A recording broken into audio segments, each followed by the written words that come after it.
ਚੋਣ ਕਮਿਸ਼ਨ ਨੇ 5 ਸੂਬਿਆਂ ਦੀਆਂ ਚੋਣ ਤਰੀਕਾਂ ਦਾ ਕੀਤਾ ਐਲਾਨ। ਪੰਜਾਬ 'ਚ ਇੱਕ ਗੇੜ 'ਚ ਹੀ ਹੋਏਗੀ ਵੋਟਿੰਗ। 21 ਜਨਵਰੀ ਤੋਂ ਨਾਮਜ਼ਦਗੀਆਂ ਸ਼ੁਰੂ, 14 ਫਰਵਰੀ ਨੂੰ ਪੈਣਗੀਆਂ ਵੋਟਾਂ, ਗਿਣਤੀ 10 ਮਾਰਚ ਨੂੰ। कोरोना के चलदे चोण कमिशन ने लगाई पाबंदियां। 15 जनवरी तक सियासी रैलियां ते रोक नहीं होणगे रोड शो। रात 8 बजे तो सवेरे 8 बजे तक किसी भी तरह की मीटिंग ते भी पाबंदी।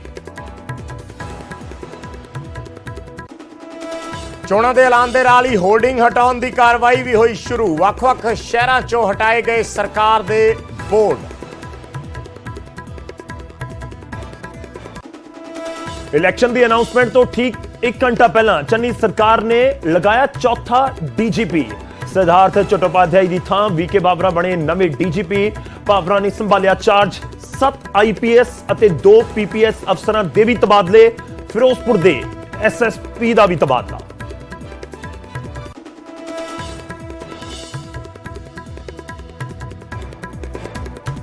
ਚੋਣ ਜਾਬਤਾ ਲੱਗਣ ਤੋਂ ਪਹਿਲਾਂ ਚੰਨੀ ਸਰਕਾਰ ਦਾ ਵੱਡਾ ਫੈਸਲਾ। ਸੀਐਮ ਚੰਨੀ ਨੇ ਟਰੱਕ ਯੂਨੀਅਨਾਂ ਕੀਤੀਆਂ ਬਹਾਲ। ਯੂਨੀਅਨਾਂ ਦੇ ਨੁਮਾਇੰਦਿਆਂ ਨਾਲ ਮੀਟਿੰਗ ਤੋਂ ਬਾਅਦ ਲਿਆ ਫੈਸਲਾ।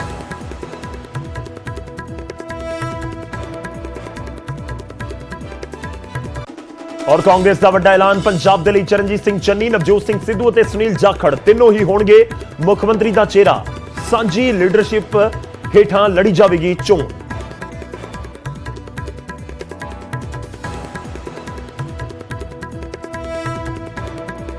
ਚੰਡੀਗੜ੍ਹ 'ਚ ਮੁੜ ਬੀਜੇਪੀ ਦਾ ਕਬਜ਼ਾ। ਸਰਬਜੀਤ ਕੌਰ ਨੇ ਇੱਕ ਵੋਟ ਦੇ ਫਰਕ ਨਾਲ ਜਿੱਤੀ ਮੇਅਰ ਦੀ ਚੋਣ। ਸੀਨੀਅਰ ਡਿਪਟੀ ਮੇਅਰ ਤੇ ਡਿਪਟੀ ਮੇਅਰ ਦੀ ਕੁਰਸੀ ਤੇ ਵੀ ਭਾਜਪਾ ਹੋਈ ਕਾਬਜ਼।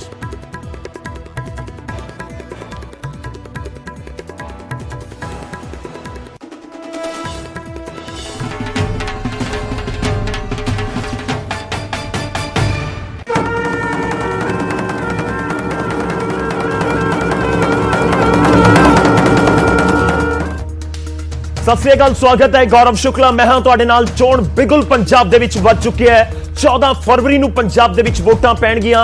10 मार्च नूं पंजाब दीयां वोटां दे नतीजे आउणगे बाकी 5 सूबिਆਂ दे नाल। सो ऐलान कर दिता है चोण कमिशन ने अज पंजाब चोणां दा। 21 जनवरी तो नामजदगियां, नॉमिनेशन फॉर्म शुरू हो जाणगे। उम्मीदवार अपनियां नामजदगियां भर सकते ने।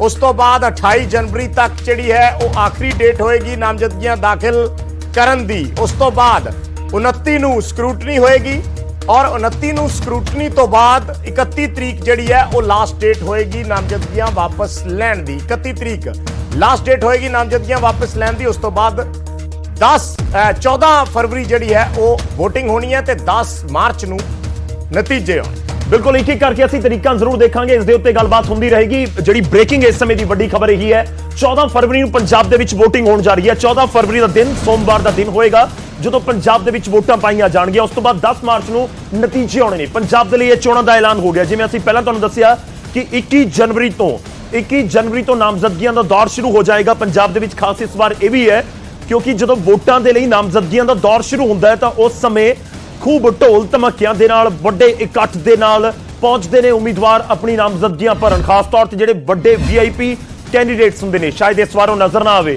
इस बार कुछ वखरा होएगा। वखरा इस करके भी कहा जा रहा है क्योंकि इलैक्शन कमिशन ने कह दिता है कि तुसीं इकट्ठ नहीं कर सकते। यानी कि तुहानूं वख-वख थावां दे उत्ते, मैं सौखे शब्दां दे विच कहां तां शायद इस बार जिहड़ा चोणां दा माहौल नजर आउंदा हुंदा है शायद वो भी नजर ना आवे।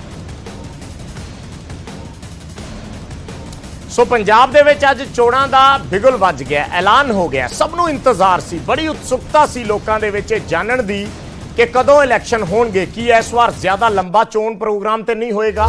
ਕਿ 2 ਮਹੀਨੇ ਤੱਕ ਤੇ ਲੋਕਾਂ ਨੂੰ ਇਸ ਪ੍ਰਕਿਰਿਆ ਚੋਂ ਨਹੀਂ ਲੰਘਣਾ ਪਏਗਾ? ਕਿ 2 ਮਹੀਨੇ ਤੱਕ ਕੈਂਡੀਡੇਟਸ ਨੂੰ ਇਸ ਪ੍ਰਕਿਰਿਆ ਚੋਂ ਤਾਂ ਨਹੀਂ ਲੰਘਣਾ ਪਏਗਾ? ਚੋਣ ਕਮਿਸ਼ਨ ਨੇ ਇਹ ਚੀਜ਼ਾਂ ਜਿਹੜੀਆਂ ਨੇ ਇਹ ਸੌਖੀਆਂ ਜ਼ਰੂਰ ਕਰ ਦਿੱਤੀਆਂ ਨੇ, ਪਰ इस सब दे विच कुछ पाबंदियां जिहड़ियां चोण कमिशन ने लाइयां ने वो एक एक करके असीं उस ते चर्चा करांगे। पहला असीं ये तरीका दिखा रहे हां। एक ही गेड़ दे विच वोटां पैणीਆਂ ने। 14 फरवरी जिहड़ी तारीख है वैलेंटाइन्स डे, 14 फरवरी की तारीख है। 14 फरवरी नूं वोटां पैणीਆਂ और नतीजे 10 मार्च नूं। 24 दिन का टाइम रहेगा 14 फरवरी तो लैके 10 मार्च तक का, क्योंकि 28 फरवरी का महीना है गौरव और 14 दिन फरवरी दे और 10 दिन अगे दे 24 दिन के बाद ਪਤਾ ਲੱਗ ਜਾਏਗਾ ਕਿ ਪਿਆਰ ਕਿਹਨੂੰ ਦਿਖਾਇਆ ਹੈ। ਬਿਲਕੁਲ ਪਿਆਰ ਕਿਸ ਨੇ ਦਿਖਾਇਆ ਹੈ। ਯਾਨੀ ਕਿ 14 ਤਰੀਕ ਉਸ ਤੋਂ ਬਾਅਦ 10 ਮਾਰਚ, ਇਹ ਦੋਵੇਂ ਡੇਟਸ ਬਹੁਤ ਅਹਿਮ ਨੇ। ਅਸੀਂ ਇੱਕ ਵਾਰੀ ਸਾਰੀਆਂ ਜਿਹੜੀਆਂ ਤਰੀਕਾਂ ਨੇ ਬਹੁਤ ਅਹਿਮ ਜਾਣਨੀਆਂ ਜ਼ਰੂਰੀ ਨੇ, ਉਸ ਦਾ ਜ਼ਿਕਰ ਕਰਦੇ ਹਾਂ। ਉਸ ਤੋਂ ਬਾਅਦ ਪਾਬੰਦੀਆਂ ਵਾਲੇ ਇਸ਼ੂ ਦੇ ਉੱਤੇ ਆਵਾਂਗੇ ਕਿ ਪਾਬੰਦੀਆਂ ਕੀ ਨੇ ਤੇ ਇਸ ਵਾਰ ਦੇ ਇਲੈਕਸ਼ਨ ਅਲੱਗ ਤੇ ਖਾਸ ਕਿਵੇਂ ਹੋ ਸਕਦੇ ਨੇ। ਜੋ ਮੈਂ ਵੋਟਾਂ ਦਾ ਜ਼ਿਕਰ ਕਰ ਰਿਹਾ ਸੀ, 10 ਮਾਰਚ ਨੂੰ ਨਤੀਜੇ ਨੇ, 14 ਫਰਵਰੀ ਨੂੰ VOTING ਹੋਣੀ ਹੈ। ਉਸ ਤੋਂ ਬਾਅਦ ਤੁਸੀਂ ਦੇਖੋ ਇਹ ਜਿਹੜਾ ਦਿਨ ਹੈ, ਪਹਿਲਾ ਦਿਨ, ਜਾਂ ਤੁਸੀਂ ਕਹਿ ਸਕਦੇ ਹੋ ਕਿ ਪਹਿਲੇ ਜਿੱਥੋਂ ਇਲੈਕਸ਼ਨ ਪੂਰੇ ਆਪਣੇ ਚਰਮ ਦੇ ਉੱਤੇ, ਸਿਖਰ ਦੇ ਉੱਤੇ ਪਹੁੰਚ ਜਾਏਗਾ, ਤਾਂ 21 ਜਨਵਰੀ ਦਾ ਦਿਨ ਹੋਏਗਾ ਜਦੋਂ ਨੋਮੀਨੇਸ਼ਨ ਸ਼ੁਰੂ ਹੋ ਜਾਏਗੀ। 21 ਜਨਵਰੀ ਨੂੰ ਸ਼ੁਰੂਆਤ ਹੋਣੀ ਹੈ, 28 ਤਰੀਕ ਨੂੰ ਆਖਰੀ ਦਿਨ ਹੋਏਗਾ, 28 ਜਨਵਰੀ ਨੂੰ ਆਖਰੀ ਦਿਨ ਹੋਏਗਾ ਜਦੋਂ ਕੋਈ ਜਾ ਕੇ ਆਪਣੀ ਨਾਮਜ਼ਦਗੀ ਭਰ ਸਕਦਾ ਹੈ। ਤੇ ਉਸ ਤੋਂ ਬਾਅਦ ਮੈਂ ਅਗਲੀਆਂ ਤਰੀਕਾਂ ਵੀ ਤੁਹਾਨੂੰ ਦਿਖਾਵਾਂਗਾ। ਸਕਰੂਟਨੀ ਹੋਣੀ ਹੈ, ਸਕਰੂਟਨੀ ਤੋਂ ਬਾਅਦ ਫਿਰ ਜਾ ਕੇ ਇਲੈਕਸ਼ਨ ਹੁੰਦੇ ਨੇ। ਤਾਂ ਇਹ ਡੇਟਸ ਦਾ ਅਸੀਂ ਜ਼ਿਕਰ ਕਰ ਰਹੇ ਹਾਂ। ਪੰਜਾਬ ਦੇ ਵਿੱਚ 14 ਫਰਵਰੀ ਨੂੰ ਵੋਟਾਂ ਪੈਣ ਜਾ ਰਹੀਆਂ ਨੇ। ਤਿਆਰੀ ਤੁਸੀਂ ਵੀ ਖਿੱਚ ਲਓ। 14 ਫਰਵਰੀ ਦੇ ਦਿਨ ਦੀਆਂ ਤਿਆਰੀਆਂ ਸ਼ਾਇਦ ਲੱਗਦਾ ਹੈ ਕਿ ਹਰ ਸਾਲ ਹੁੰਦੀਆਂ ਹੋਣਗੀਆਂ, ਪਰ ਇਸ ਵਾਰ ਬਹੁਤ ਕੁਝ ਖਾਸ ਹੈ ਕਿਉਂਕਿ ਪੰਜਾਬ ਦੇ ਵਿੱਚ ਵੋਟਾਂ ਪੈਣ ਜਾ ਰਹੀਆਂ ਨੇ 14 ਫਰਵਰੀ ਦੇ ਦਿਨ। ਵਿਜੇ, ਬਿਲਕੁਲ 14 ਫਰਵਰੀ ਦੇ ਦਿਨ ਵੋਟਾਂ ਪੈਣ ਜਾ ਰਹੀਆਂ ਨੇ ਔਰ 10 ਮਾਰਚ ਨੂੰ ਗਿਣਤੀ ਹੋਣੀ ਹੈ। ਇਹ 28 ਦਿਨ ਵੀ ਖੈਰ ਉਮੀਦਵਾਰਾਂ ਦੇ ਲਈ ਬੜੇ ਔਖੇ ਲੰਘਦੇ ਨੇ। ਹਰ ਵਾਰ ਉਮੀਦਵਾਰਾਂ ਦੇ ਲਈ 28 ਦਿਨ, ਜਾਂ ਪਿਛਲੀ ਵਾਰ 35 ਦਿਨ ਦਾ ਕਰੀਬ ਸਮਾਂ ਸੀ, 34-35 ਦਿਨ ਦਾ, ਉਹ ਵੀ ਬੜਾ ਔਖਾ ਲੰਘਿਆ ਸੀ। ਪਰ ਕਿਉਂਕਿ 7 ਗੇੜਾਂ ਦੇ ਵਿੱਚ ਇਹ ਵੋਟਾਂ ਪੈਣੀਆਂ ਨੇ, ਸੋ ਇਸ ਕਰਕੇ ਇਹ ਧਿਆਨ ਦੇਣਾ ਬੜਾ ਜ਼ਰੂਰੀ ਹੈ।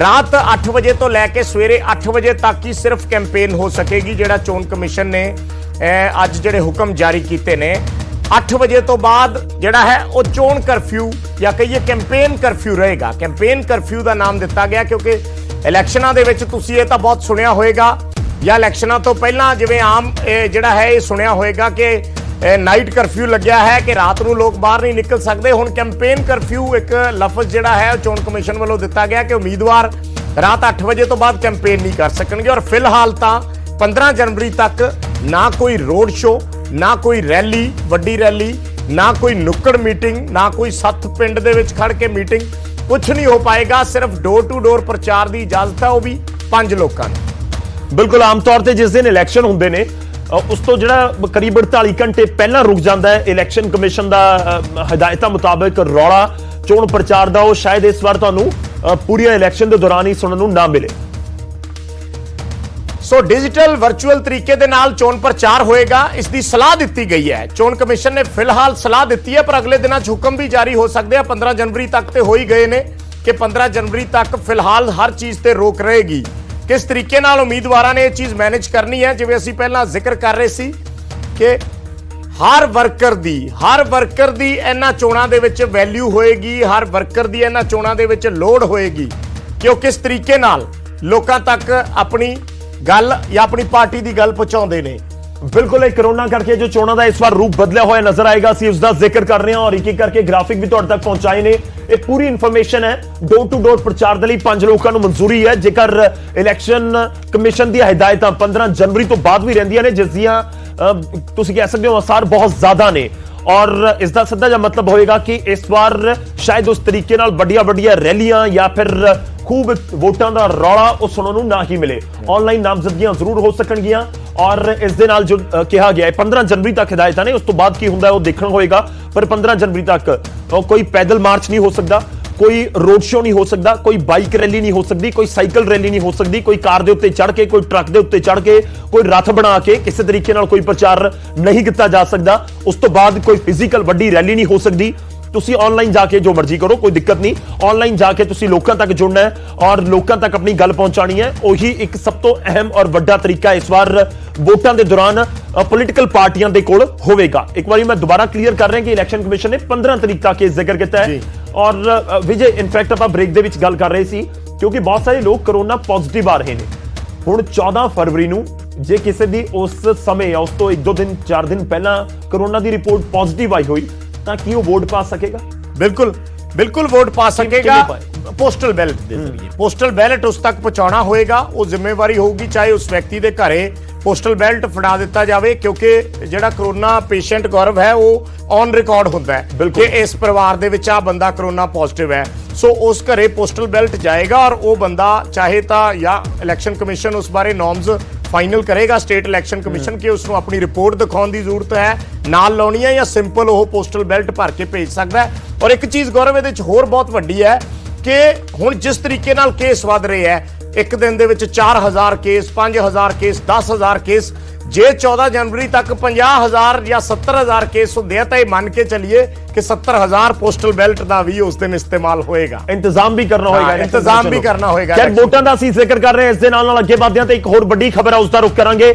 ਇਹ ਜਿਹੜੀ ਇਨਫੋਰਮੇਸ਼ਨ ਹੈ ਇਲੈਕਸ਼ਨ ਨੂੰ ਲੈ ਕੇ ਲਗਾਤਾਰ ਤੁਹਾਡੇ ਤੱਕ ਪਹੁੰਚਾ ਰਹੇ ਹਾਂ। ਤਰੀਕਾ ਤੁਸੀਂ ਦੋਵੇਂ ਨੋਟ ਕਰ ਲਓ, 14 ਫਰਵਰੀ ਦਾ ਵੀ ਦਿਨ, 10 ਮਾਰਚ ਦਾ ਵੀ ਦਿਨ। 14 ਫਰਵਰੀ ਨੂੰ ਤੁਸੀਂ ਈਵੀਐਮ ਤੇ ਜਾ ਕੇ ਬਟਨ ਦੱਬਣਾ ਹੈ ਤੇ ਫਿਰ 10 ਮਾਰਚ ਨੂੰ ਨਿਊਜ਼ 18 ਪੰਜਾਬ ਤੁਹਾਡੇ ਤੱਕ ਪਹੁੰਚਾਏਗਾ ਕਿ ਜਿਸ ਨੂੰ ਤੁਸੀਂ ਵੋਟ ਪਾਈ ਉਹ ਜਿੱਤਿਆ ਕਿ ਨਹੀਂ, ਪੰਜਾਬ ਦੇ ਲੋਕਾਂ ਨੇ ਕਿਸ ਨੂੰ ਜਿਤਾਇਆ, ਕਿਸ ਦੀ ਸਰਕਾਰ ਬਣੀ, ਕਿਸ ਦੇ ਹੱਕ ਦੇ ਵਿੱਚ ਆਪਣਾ ਫੈਸਲਾ ਸੁਣਾਇਆ, ਉਸ ਦਾ ਇੰਤਜ਼ਾਰ ਤੁਹਾਨੂੰ ਕਰਨਾ ਹੋਏਗਾ 10 ਮਾਰਚ ਨੂੰ। ਪਰ ਜੇ ਨੋਮੀਨੇਸ਼ਨਸ ਦਾ ਜ਼ਿਕਰ ਕਰੀਏ, ਮੈਂ ਪਹਿਲਾਂ ਵੀ ਵਿਜੇ ਜ਼ਿਕਰ ਕੀਤਾ ਸੀ ਕਿ ਜਦੋਂ ਨਾਮਜ਼ਦਗੀਆਂ ਦਾ ਦੌਰ ਸ਼ੁਰੂ ਹੋ ਜਾਂਦਾ ਐਕਚੁਅਲੀ ਉਸੇ ਸਮੇਂ ਤੋਂ ਜਿਹੜਾ ਤੁਸੀਂ ਕਹਿ ਲਓ ਕਿ ਵੋਟਾਂ ਵਾਲਾ ਮਾਹੌਲ ਬਣ ਜਾਂਦਾ ਜਦੋਂ ਵੱਡੇ ਵੱਡੇ ਕਾਫਲੇ ਜਾਂਦੇ ਨੇ। ਸ਼ਾਇਦ ਇਸ ਵਾਰ ਨਾ ਦਿਖਣ ਪਰ 21 ਜਨਵਰੀ ਤੋਂ ਕਰੀਬ ਹੁਣ 10-12 ਦਿਨ ਬਾਅਦ ਨਾਮਜ਼ਦਗੀਆਂ ਦਾ ਦੌਰ ਜ਼ਰੂਰ ਸ਼ੁਰੂ ਹੋ ਜਾਏਗਾ। ਬਿਲकुल ਔਰ ਜ਼ਿਆਦਾਤਰ ਪਾਰਟੀਆਂ ਪੰਜਾਬ ਦੇ ਵਿੱਚ ਉਮੀਦਵਾਰ ਐਲਾਨ ਚੁੱਕੀਆਂ, ਸਿਰਫ ਕਾਂਗਰਸ ਦੇ ਲਈ ਇਹ ਹਲੇ ਰੁਕਿਆ ਹੋਇਆ ਕੰਮ, ਜਾਂ ਕਾਂਗਰਸ ਤਕਰੀਬਨ ਉਦੋਂ ਹੀ ਆਪਣੀ ਪਹਿਲੀ ਲਿਸਟ ਐਲਾਨਦੀ ਹੈ ਜਦੋਂ ਚੋਣ ਜਾਬਤਾ ਲੱਗ ਜਾਂਦਾ ਹੈ। ਸੋ ਉਮੀਦ ਹੈ ਕਿ ਕਾਂਗਰਸ ਦੀ ਵੀ ਛੇਤੀ ਲਿਸਟ ਆ ਸਕਦੀ ਹੈ। ਪਹਿਲੇ ਅੱਜ ਮੀਟਿੰਗ ਸੀ, ਉਹ ਰੱਦ ਕਰ ਦਿੱਤੀ ਗਈ, ਉਹ ਮੀਟਿੰਗ ਹੋਈ ਨਹੀਂ ਤੇ ਅੱਜ ਉਮੀਦ ਸੀ ਕਿ ਕਾਂਗਰਸ ਦੀ ਵੀ ਸੂਚੀ ਆ ਜਾਏਗੀ। ਅਕਾਲੀ ਦਲ, ਆਮ ਆਦਮੀ ਪਾਰਟੀ ਆਪਣੀ ਲਿਸਟ ਐਲਾਨ ਚੁੱਕੀਆਂ ਨੇ, ਬੀਜੇਪੀ ਰਹਿੰਦੀ ਹੈ, ਬੀਜੇਪੀ ਵੱਲੋਂ ਵੀ ਅਗਲੇ ਦਿਨਾਂ ਦੇ ਵਿੱਚ ਆਪਣੀ ਲਿਸਟ ਦਾ ਐਲਾਨ ਕਰ ਦਿੱਤਾ ਜਾਣਾ ਹੈ, ਕਿਹੜੇ ਚਿਹਰੇ ਜਿਹੜੇ ਹੈ ਪਾਰਟੀ ਨੇ ਜੋੜਨੇ ਨੇ। ਸੋ 21 ਜਨਵਰੀ ਤੋਂ ਜਿਵੇਂ ਅਸੀਂ ਦਿਖਾ ਰਹੇ ਹਾਂ ਨਾਮਜ਼ਦਗੀਆਂ ਸ਼ੁਰੂ ਹੋ ਜਾਣੀਆਂ। 28 ਜਨਵਰੀ ਜਿਹੜਾ ਹੈ ਉਹ ਨਾਮਜ਼ਦਗੀਆਂ ਦਾ ਆਖਰੀ ਦਿਨ ਹੈ ਜੀ। 28 ਜਨਵਰੀ ਆਖਰੀ ਦਿਨ ਹੈ, ਫਿਰ ਉਸ ਤੋਂ ਬਾਅਦ 29 ਜਨਵਰੀ ਨੂੰ ਸਕਰੂਟਨੀ ਹੋਏਗੀ, ਜਾਂਚ ਪੜਤਾਲ ਹੋਏਗੀ। 31 ਤੱਕ ਨਾਮਜ਼ਦਗੀ ਪੱਤਰ ਜਿਹੜੇ ਨੇ ਉਹ ਵਾਪਸ ਲਏ ਜਾ ਸਕਦੇ ਨੇ, ਯਾਨੀ ਪ੍ਰਕਿਰਿਆ ਗੌਰਵ ਇੱਕ ਤਰੀਕੇ ਨਾਲ 31 ਤੱਕ ਹੋ ਜਾਏਗੀ, ਉਸ ਤੋਂ ਬਾਅਦ ਸਿੱਧੀ VOTING। ਬਿਲਕੁਲ, ਤਾਂ ਮਤਲਬ ਜਨਵਰੀ ਦੇ ਵਿੱਚ ਇਹ ਪ੍ਰੋਸੈਸ ਕੰਪਲੀਟ ਹੋ ਜਾਏਗਾ, ਉਸ ਤੋਂ ਬਾਅਦ ਸਿਰਫ ਬਾਕੀ ਬਚੇਗਾ ਤਾਂ ਵੋਟਾਂ ਵਾਲਾ ਦਿਨ। ਅਸੀਂ ਇੱਕ ਨਿੱਕੇ ਜਿਹੇ ਬ੍ਰੇਕ ਦੇ ਲਈ ਰੁਕ ਰਹੇ ਹਾਂ, ਵਾਪਸ ਆਵਾਂਗੇ। ਵੱਡੀਆਂ ਖਬਰਾਂ ਇਸ ਸਮੇਂ ਦੀਆਂ ਉਸ ਦਾ ਵੀ ਰੁਕ ਕਰਾਂਗੇ ਕਿਉਂਕਿ ਕਾਂਗਰਸ ਨੇ ਮੁੱਖ ਮੰਤਰੀ ਦੇ ਚਿਹਰੇ ਨੂੰ ਲੈ ਕੇ ਕਾਂਗਰਸ ਦੇ ਇੱਕ ਵੱਡੇ ਲੀਡਰ ਦੇ ਵੱਲੋਂ ਬਿਆਨ ਦਿੱਤਾ ਗਿਆ ਹੈ, ਉਸ ਦਾ ਜ਼ਿਕਰ ਹੋਏਗਾ। ਥੋੜੀ ਦੇਰ ਦੇ ਵਿੱਚ ਸੀਐਮ ਚੰਨੀ ਵੀ ਜੁੜਨਗੇ ਨਿਊਜ਼ 18 ਪੰਜਾਬ ਦੇ ਨਾਲ। ਤੁਸੀਂ ਸਾਡੇ ਨਾਲ ਬਣੇ ਰਹੋ, ਰੁਕ ਰਹੇ ਹਾਂ ਛੋਟੇ ਜਿਹੇ ਬ੍ਰੇਕ ਦੇ ਲਈ।